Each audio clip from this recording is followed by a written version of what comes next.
这个中南部咧望无雨水，但是宜兰煞因为雨水伤济，甲这个木国间南甲海溜溜。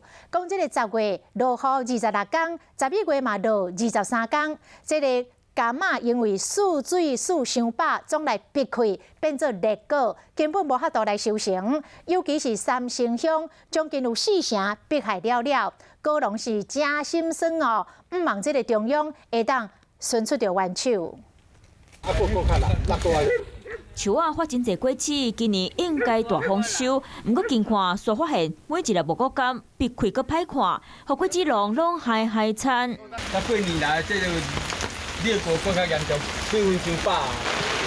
地道犁去山顶，果子农愈看愈艰苦，要4成的柑仔拢去大雨洗到海去。今年过年恐惊食袂到宜兰出产的木果柑。讲要等收成，即马雨落遐济，惊讲过年吼柑仔可能会柑仔无顾咱收成会足歹。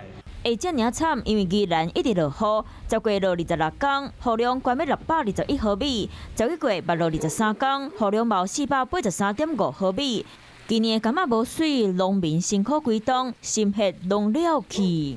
吼，公所啦是咱的政府安尼甲咱帮忙吼，因为阮这一年一届收成咧吼。但看起来落果是相当严重，比上一次所谓的豪雨的落果更严重。